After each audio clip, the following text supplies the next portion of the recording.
Marami tayong hindi alam tungkol sa mga tribo sa iba't ibang panig ng mundo.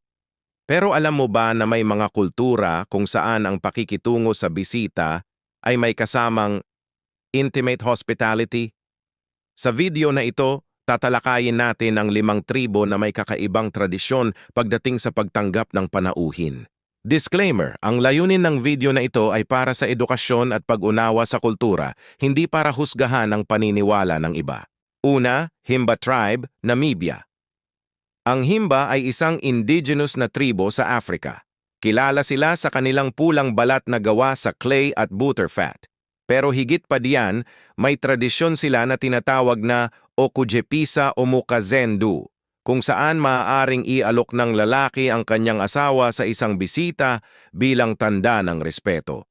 Para sa kanila, ito ay isang simbolo ng tiwala at tunay na pagkakaibigan. Pangalawa, Trobriand Islanders, Papua New Guinea.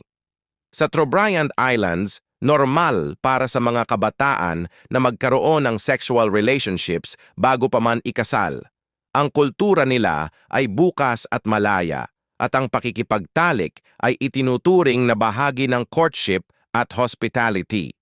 Hindi ito tinatabunan ng hiya, kundi tinatanggap bilang normal na bahagi ng kanilang kabataan. Pangatlo, Inuit people, Arctic regions. Sa ilang sinaunang Inuit communities, may tradisyon ng wife sharing bilang isang anyo ng mabuting pakikitungo sa bisita. Ginagawa ito noon upang palakasin ang alyansa at minsan upang matiyak ang survival ng lahi sa ilalim ng malupit na klima.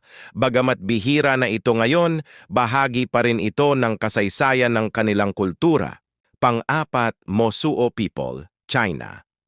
Ang Mosuo ay tinatawag na Kingdom of Women sa Yunnan Province.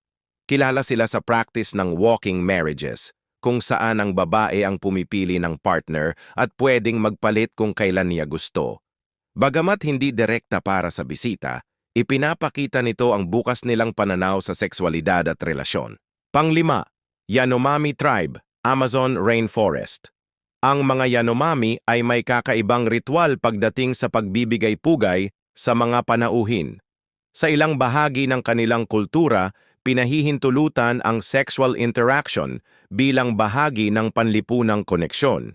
Mahalaga sa kanila ang tiwala at pagpapalitan ng enerhiya, pisikal man o espiritual. Panglima, Yanomami Tribe, Amazon Rainforest. Ang mga Yanomami ay may kakaibang ritual pagdating sa pagbibigay-pugay sa mga panauhin. Sa ilang bahagi ng kanilang kultura, pinahihintulutan ang sexual interaction bilang bahagi ng panlipunang koneksyon. Mahalaga sa kanila ang tiwala at pagpapalitan ng enerhiya, pisikal man o espiritual. Ang bawat kultura ay may sariling pananaw sa sexualidad, respeto at pakikipag-ugnayan. Para sa atin, maaaring ito ay kakaiba o nakagugulat, pero para sa kanila, ito ay normal at bahagi ng tradisyon. Ang mahalaga ay matuto tayong unawain at igalang ang pagkakaiba ng bawat isa. Kung gusto mo pang matuto tungkol sa mga natatanging kaugalian sa iba't ibang panig ng mundo, huwag kalimutang i-like, share at subscribe.